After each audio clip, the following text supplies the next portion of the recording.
ನಮಸ್ಕಾರ ಯೂಟ್ಯೂಬ್ ಚಾನಲ್ಗೆ ಬರ್ರಿ. ನಾನೀಗ ಹಾಗಲಕಾಯಿ ಗೊಜ್ಜು ಮಾಡೋದು ಹೆಂಗಂತ ತೋರಿಸ್ಕೊಡ್ತೇನೆ ನೋಡ್ರಿ. ಎರಡಂದ್ರೆ ನಾನಿಲ್ಲಿ ಲವಂಗ ಮತ್ತು 5ರಿಂದ 6 ಮೆಣಸು, 1 ಏಲಕ್ಕಿ ಮತ್ತು ಬೆಳ್ಳುಳ್ಳಿ ನೋಡ್ರಿ, ಮತ್ತು ಉಳ್ಳಾಗಡ್ಡಿ ಅಂದ್ರೆ ಈರುಳ್ಳಿ, ನಮ್ಮ ಕಡೆ ಉಳ್ಳಾಗಡ್ಡಿ ಅಂತಾರೆ ನೋಡ್ರಿ, ಪಲಾವ್ ಎಲೆ ಮತ್ತು ಹಸಿ ಶುಂಠಿ ನೋಡ್ರಿ. ಇದಕ್ಕೆ 4 ಬಾದಾಮಿ ಮತ್ತು ಒಂದು 4 ಪೀಸ್ ಗೋಡಂಬಿ ನೋಡ್ರಿ, ಇಷ್ಟ ತೊಗೊಂಡು ಮತ್ತು ಇದಕ್ಕೆ ಒಂದು 100 ಗ್ರಾಮ್ ಅಷ್ಟು ಒಂದು ಹಿಡಿಯಷ್ಟು ಹುರುಳಿಕಾಳು ರೀ ನೋಡ್ರಿ. ಇದಕ್ಕೊಂದು ಸ್ವಲ್ಪ ಎಣ್ಣೆ ಹಾಕಿನ್ರಿ, ಇದನ್ನೊಂದು ಸ್ವಲ್ಪ ಬಾಡಿಸ್ಕೊರಿ ನೋಡ್ರಿ. ಹಿಂಗೆ 1 ನಿಮಿಷ ಆದ್ರೆ ಸಾಕ್ರಿ. ಇದು 1 ನಿಮಿಷದಷ್ಟು ಬಾಡಿಸ್ಕೊರಿ. ಅಂದ್ರೆ ಹಸಿ ವಾಸನೆ ಉಳ್ಳಾಗಡ್ಡಿದು ಹೋಗ್ಬೇಕಲ್ರಿ, ಅದಕ್ಕಂಥೇಳಿ ಬಾಡಿಸ್ಕೋಬೇಕ್ರಿ. ಎಣ್ಣೆ ಒಳಗೆ ಒಂದು ಸ್ವಲ್ಪ ಫ್ರೈ ಮಾಡ್ಕೊಂಬಿಡ್ರಿ. ಇದಕ್ಕೊಂದು ಸ್ವಲ್ಪ ಜೀರಿಗೆ ಹಾಕೊಂಡು ನೋಡ್ರಿ, ಅದನ್ನು ಎಣ್ಣೆ ಒಳಗೆ ಫ್ರೈ ಮಾಡಿರಿ ನೋಡ್ರಿ. ಹಿಂಗೆ ಇದಕ್ಕೆ ನಾನು ಮೊದಲ ಹೆಚ್ಚಿಟ್ಕೊಂಡ್ರೆ ಒಣ ಕೊಬ್ಬರಿ ತೊಗೊಂಡ್ರಿ ಇಲ್ಲಿನ ನೋಡ್ರಿ, ಅದನ್ನು ಒಂದು ಸ್ವಲ್ಪ ಬಾಡಿಸ್ಕೊಂಬಿಡ್ರಿ. ಹಿಂಗೆ ನೋಡ್ರಿ, ಈಗೆಲ್ಲ ಹಸಿ ವಾಸನೆ ಹೋಗಿರ್ತೈತಿ ನೋಡ್ರಿ, ಘಮ್ ಅಂತ ವಾಸನೆ ಬರ್ತೈತಿ ನೋಡ್ರಿ. ಈಗ ಇದಾಗೈತಿ, ಇದನ್ನು ಮಿಕ್ಸಿಗೆ ಹಾಕ್ಕೊಂಡು ನೋಡ್ರಿ, ಇದನ್ನು ರುಬ್ಕೊಂಬಂದ್ಬಿಡ್ರಿ ನೋಡ್ರಿ. ಇದನ್ನು ರುಬ್ಕೊಂಬಂದನು ಅದೇ ತವಕ್ಕೆ ಒಂದಿಷ್ಟು ಎಣ್ಣೆ ಹಾಕಿ ಸೋಯಾಬೀನ ನೆನೆಸಿಟ್ಕೊಂಡ್ರಿ. ನಾ ಮೊದಲು ಬಿಸಿ ನೀರು ಒಳಗೆ ಅಂದ್ರೆ ಉಗುರು ಬೆಚ್ಚಗೆ ನೀರು ಮಾಡಿ ಅದ್ರೊಳಗೆ 1-2 ನಿಮಿಷ ನೆನೆಸಿಟ್ಕೊಂಡ್ರಿ. ನೀರು ಇರಬಾರ್ದ್ರಿ ಅದ್ರೊಳಗೆ, ಹಿಂಡಿ ಎಲ್ಲ ತೆಗೆದು ಬಿಟ್ಟನ್ರಿ. ಅದನ್ನು ಈಗ ಒಂದು ಸ್ವಲ್ಪ ಫ್ರೈ ಮಾಡ್ಕೊಂಡು ನೋಡ್ರಿ, ಈ ಥರ ಒಂದಿಟ್ಟು ಫ್ರೈ ಮಾಡ್ಕೋಬೇಕ್ರಿ ಎಣ್ಣೆ ಒಳಗೆ, ಅಂದ್ರೆ ನೀರಿನ ಅಂಶ ಎಲ್ಲ ಜಕ್ಕೋತೈತ್ರಿ ನೋಡ್ರಿ. ಹಿಂಗೆ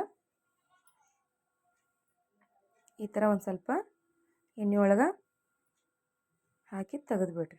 ಈಗ ಅದಕ್ಕೆ ನಾನು ಇನ್ನೊಂದು ಸ್ವಲ್ಪ ಎಣ್ಣೆ ಹಾಕಿ ನೋಡ್ರಿ, ಎಣ್ಣೆ ಹಾಕಿ ನಾವು ಮಿಕ್ಸರ್ಗೆ ಹಾಕಿಟ್ಕೊಂಡಿದ್ದೀವಲ್ರಿ ಮಸಾಲೆನ, ಅದನ್ನು ಇದಕ್ಕೆ ಹಾಕ್ಕೊಡ್ರಿ ನೋಡ್ರಿ. ಹಿಂಗೆ ಎಲ್ಲ ನಾನು ಮಿಕ್ಸರ್ಗೆ ಹಾಕ್ಕೊಂಡಿದ್ದ ಇದಕ್ಕೆ ಹಾಕಿ ಕೈ ಆಡ್ಸಾತ ನೋಡ್ರಿ. ಇದಕ್ಕೆ ನಾನೀಗ ಗರಂ ಮಸಾಲ ಹಾಕಿನಿ ನೋಡ್ರಿ ಒಂದಿಟ್ಟು, ಮತ್ತು ಒಂದು ಸ್ವಲ್ಪ ಖಾರ ನೋಡ್ರಿ. ಖಾರ ಮತ್ತು ಗರಂ ಮಸಾಲೆ ಎರಡೂ ಮಿಕ್ಸ್ ಮಾಡತ್ತೀನಿ ನೋಡ್ರಿ. ಇದನ್ನು ಒಂದು ಸ್ವಲ್ಪ ಹಸಿ ವಾಸನೆ ಹೋಗೋ ಮಟ್ಟ ಮಿಕ್ಸ್ ಮಾಡ್ಕೊರಿ ನೋಡ್ರಿ. ಹಿಂಗೆ ಮತ್ತು ಎಣ್ಣೆ ಬಿಡಾಕತ್ತು ನೋಡ್ರಿ. ಇದು ಹಿಂಗೆ ಒಂದು ಸ್ವಲ್ಪ ಕೈ ಆಡಿಸ್ಕೊತೀರಿ. ಇದಕ್ಕೆ ನೋಡ್ರಿ ಒಂದು ಸ್ವಲ್ಪ ಅರಿಶಿನ ಪುಡಿ ಹಾಕಿ ನೋಡ್ರಿ. ಹಿಂಗೆ ಒಂದು ಸ್ವಲ್ಪ ಅರಿಶಿನ ಪುಡಿ ಹಾಕಿನಿ. ನಾವು ಮೊದಲೇ ಮಾಡಿಟ್ಕೊಂಡಿದ್ದೀವಲ್ರಿ ಮಿಕ್ಸರ್, ಅದ್ರೊಳಗೆ ನೀರು ಇರ್ತಾವಲ್ರಿ ಒಂದು ಸ್ವಲ್ಪ ಮಿಕ್ಸರ್ ತೊಳೆದಿದ್ದು, ಅದನ್ನು ಇದಕ್ಕೆ ಹಾಕೊಂಡು ನೋಡ್ರಿ. ನಿಮಗೆ ಎಷ್ಟು ಬೇಕಲ್ರಿ ಅಷ್ಟು ನೀರು ಹಾಕ್ಕೊಡ್ರಿ, ಭಾಳ ತಿಳಿನೂ ಆಗಬಾರ್ದು.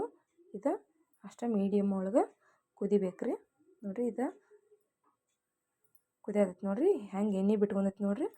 ಮೀಡಿಯಮ್ ಫ್ಲೇಮ್ನಾಗ ಇಟ್ಟು ಇದನ್ನು ಒಂದು ಸ್ವಲ್ಪ ಹಿಂಗೆ ಬೇಯಿಸ್ಕೊಂಬಿಡ್ರಿ ನೋಡ್ರಿ. ಇದಕ್ಕೆ ನಾನು ಸೋಯಾಬೀನ ಹಾಕೊಂಡು ನೋಡ್ರಿ. ಹಿಂಗೆ ಒಂದು ಸ್ವಲ್ಪ ಕೈ ಆಡಿಸ್ಬಿಡ್ರಿ. ಸೋಯಾಬೀನ ಎಲ್ಲ ಮಿಕ್ಸ್ ಆಗ್ಬೇಕು ನೋಡ್ರಿ. ಹಿಂಗೆ ನೋಡ್ರಿ, ಗ್ರೇವಿ ಒಳಗೆ ಇದು ಮಿಕ್ಸ್ ಆಗೈತ್ರಿ. ಈಗ ಇದನ್ನು ಒಂದು ಸ್ವಲ್ಪ ತಾಟ್ ಮುಚ್ಚಿಬಿಡ್ರಿ, ಒಂದು 5 ನಿಮಿಷ ಬೇಯಲ್ರಿ ಇದು ನೋಡ್ರಿ. ಇದಾಗಿತ್ತು ನೋಡ್ರಿ. ಈಗ ನೋಡ್ರಿ, ಇದಕ್ಕೆ ನಾನು ಪುದೀನ ಮತ್ತು ಕೊತ್ತಂಬರಿ ಒಣಗಿರೋಂಥದ್ದು ತೊಗೊಂಡಿನಿ ನೋಡ್ರಿ. ಅಂದ್ರೆ ನಾ ಮೊದಲು ಒಣಗಿಸಿ ಇಟ್ಕೊಂಡಿನಿ ರೀ, ಅದನ್ನು ಹಾಕೀನಿ ರೀ. ಮತ್ತು ಇದಕ್ಕೆ ರುಚಿಗೆ ತಕ್ಕಷ್ಟು ಉಪ್ಪು ಹಾಕಾಕತ್ತೀನಿ ನೋಡ್ರಿ. ಈ ಥರ ಸೋಯಾಬೀನ್ ನೋಡ್ರಿ ಹಿಂಗೂ ಮಾಡ್ಬೋದು ಅನ್ನೋದು ತಿಳಿಸ್ಕೊಟ್ಟೇನ್ರಿ. ಇದು ಚಪಾತಿಗೆ ರೊಟ್ಟಿಗೆ ಭಾಳ ರುಚಿ ಆಕತ್ರಿ. ನೀವು ಒಮ್ಮೆ ಟ್ರೈ ಮಾಡಿರಿ. ನೀವೇನಾರು ನಮ್ಮ ವಿಡಿಯೋ ಹೊಸ್ದಾಗಿ ನೋಡಕತ್ತಿದ್ರೆ ಪ್ಲೀಸ್ ಶೇರ್ ಮಾಡಿ, ಸಬ್ಸ್ಕ್ರೈಬ್ ಮಾಡಿ, ಲೈಕ್ ಮಾಡಿರಿ. ನೋಡಿರಿ, ನಿಮ್ಗೆ ಏನಾರು ಇಷ್ಟ ಆಗಿತ್ತಂದ್ರೆ ಪ್ಲೀಸ್ ಕಮೆಂಟ್ ಮುಖಾಂತರ ಕಮೆಂಟ್ ಮಾಡಿರಿ. ನೋಡಿರಿ, ಈಗ ಇದು ರೆಡಿ ಆಗೈತಿ. ನೋಡಿರಿ ಹೆಂಗೆ ಬಂದೈತೆ ಅನ್ನೋದು. ನೋಡಿದ್ರಲ್ರಿ, ಸೋಯಾಬೀನ್ ಕರಿ ಅಂತಾರೆ ಇದಕ್ಕೆ, ನೀವು ಗ್ರೇವಿನೂ ಅನ್ಬೋದು ರೀ.